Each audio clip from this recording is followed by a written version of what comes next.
Halo teman-teman semua, selamat datang di YouTube channel aku. Sebelumnya kenalin nama aku Ali. Di video kali ini aku pengen share ke kalian tentang kenapa sih kok aku pada saat SNMPTN tahun itu bisa lolos gitu. Nah, di video kali ini aku rencananya juga bakal buat video no cut no edit biar lebih efisien aja dan biar semua yang aku sampaikan ini nggak kepotong kayak gitu. Rencananya kalau nggak banyak noise ya nanti tergantung videonya kayak gimana. Kalau misal banyak noise ya bakal aku edit, tapi kalau misal enggak ya aku bakal nokat no edit kayak gitu. Oke, nah di video kali ini seperti yang telah aku katakan tadi, aku bakal share kenapa sih pada saat itu aku bisa lolos SNMPTN. Nah, terlebih dahulu aku pengen ngasih tahu ke teman-teman semua kalau semisal aku itu lolos di SNMPTN tahun 2018, udah lama banget sih gitu. Tapi untuk ketentuannya mungkin nggak terlalu berubah banget ya sampai sekarang ini, sampai ke SNBP ini ketentuannya nggak terlalu berubah. Jadi kurang lebih aku bisa sharing ke teman-teman kenapa sih aku kok bisa lolos pada saat itu. Nah, sebelum itu yang perlu teman-teman ketahui pada saat SNMPTN tahun 2018 itu pendaftarannya maksimal 3 prodi dan 2 PTN kayak gitu. Jadi semisal teman-teman daftar di 3 prodi, teman-teman kan bisa nyantumin 2 PTN. Nah, di salah satu PTN itu harus ada yang di dalam wilayah. Nah, hampir sama kayak yang sekarang. Tapi kalau SNBP sekarang itu dia maksimal cuma 2 prodi aja. Nah, pada saat itu aku pilihnya pilihan pertama itu di UGM Statistika, terus pilihan kedua UGM Matematika, dan pilihan ketiga adalah Undip Statistika. Dan aku keterimanya di pilihan ketiga, yaitu Undip Statistika. Nah, di video-video sebelumnya aku telah jelasin kalau semisal peluang kita untuk lolos di pilihan kedua atau pilihan terakhir ya, itu tuh lebih sedikit dibandingkan kita di pilihan pertama. Nah, jadi pada saat SNMPTN tahun aku 2018, itu peluang keterima di pilihan kedua dan ketiga itu memang juga lebih kecil dibandingkan peluang keterima di pilihan pertama. Kayak gitu ya. Nah, jadi pada saat SNMPTN pada saat itu yang diterima itu 46 orang teman-teman aku, dan itu yang di pilihan ketiga itu cuma sekitar 3 atau 4 orangan kayak gitu. Kalau nggak salah 3 atau 4 orang gitu ya seingatku. Itu termasuk aku juga. Nah, dari semua SNMPTN seangkatan ya. Nah, terus kenapa aku bisa lolos pada saat itu? Dan pada saat itu ternyata temen aku juga ada yang daftar nih di Statistika Undip dengan nilai yang lebih tinggi tapi beda SMA kayak gitu. Nah, sebelum itu aku juga pengen ngasih tahu ke teman-teman kalau semisal nilai rapor yang aku cantumin itu ada yang turun juga, ya ada yang naik turun gitulah intinya. Dan di semester terakhir itu ada yang turun juga di mapel bahasa Indonesia kalau nggak salah. Karena pada saat itu daftarnya semester 1 sampai 5. Nah, jadi di bahasa Indonesia kalau nggak salah bahasa Indonesia aja pada saat itu turun nilainya, dan ya nggak terlalu signifikan sih tapi turun kayak gitu sekitar 4 atau 3 poin gitu. Aku kurang paham juga sih, aku agak lupa gitu. Kalau misal teman-teman pengen tahu gitu ya detail untuk nilai rapor aku berapa per mapelnya, aku udah cantumin di atas sini. Nanti iCard-nya teman-teman bisa cek juga di situ.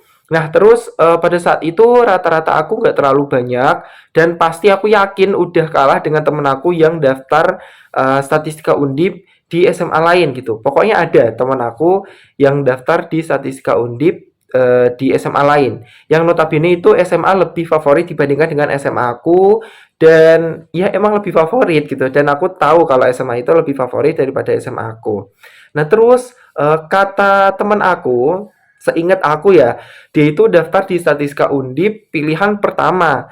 Dan aku yakin otomatis nilai raportnya pasti lebih tinggi daripada aku karena SMA-nya lebih favorit daripada aku, dan emang SMA itu tuh terkenal nilainya itu kayak tinggi banget gitu loh. Aku yakin mungkin nilainya nyentuh 90-an sih rata-ratanya.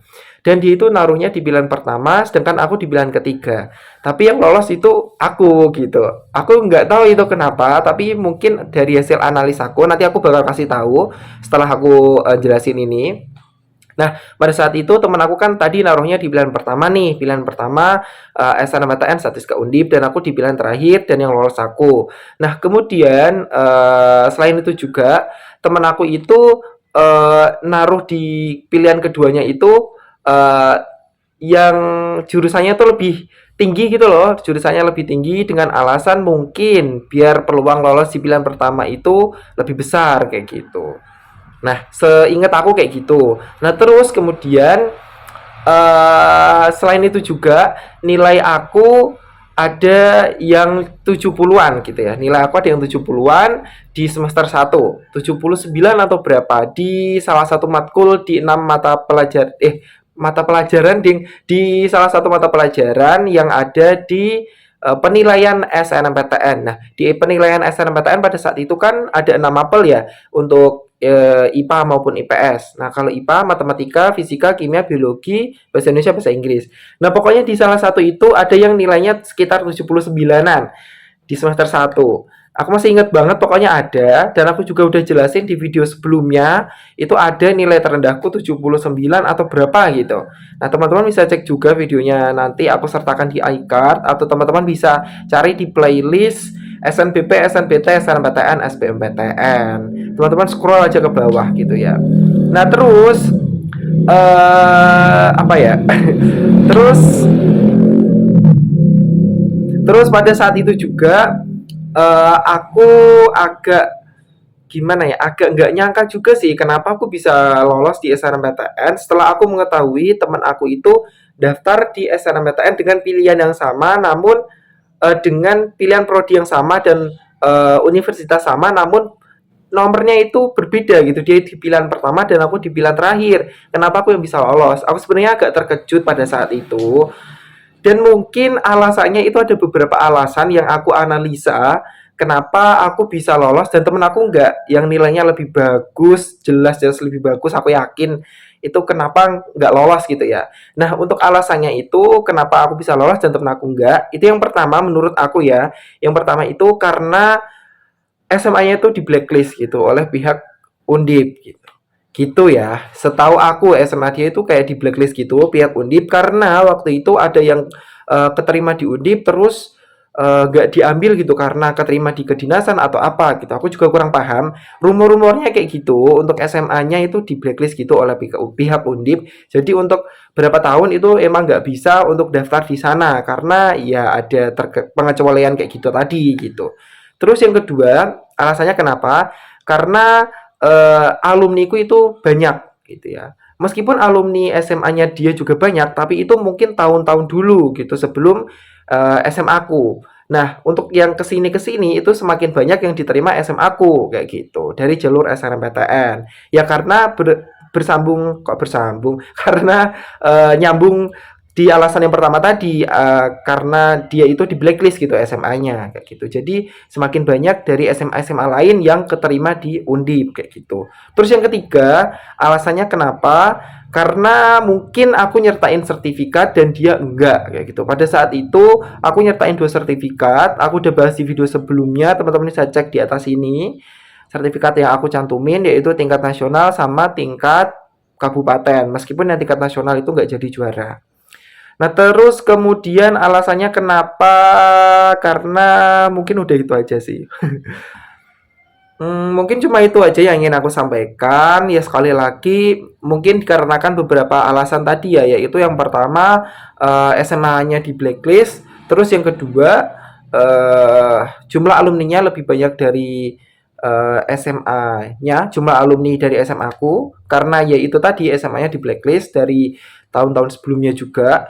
Terus yang ketiga mungkin aku nyatain sertifikat dan dianya enggak kayak gitu. Terus untuk yang kemungkinan-kemungkinan yang lain aku juga kurang tahu karena itu faktor yang menilai itu dari pihak Undipnya sendiri. Aku nggak tahu gitu ya. Jadi tiga kemungkinan itu tadi yang bisa aku jelasin ke teman-teman semua kayak gitu. Dan yang perlu teman-teman ingat bahwa nilai rapor aku itu naik turun guys, serius naik turun, tapi lebih banyaknya naik kayak gitu ya, lebih banyak naik tapi ada yang naik turun, terus ada juga yang nilainya 70-an kayak gitu.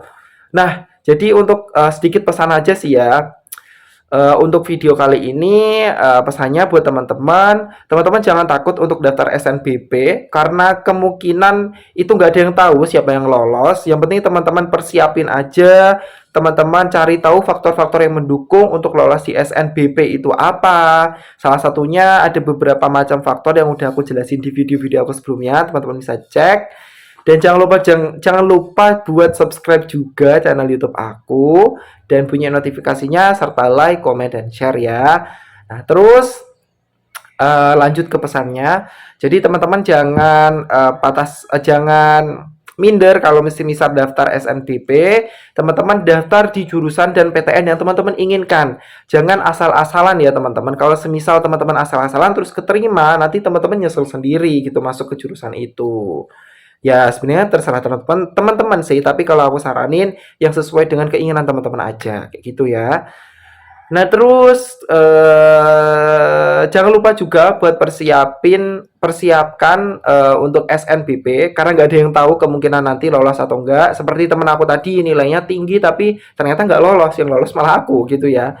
Nah kayak gitu. Jadi persiapin untuk SNBT dan juga ujian mandiri juga.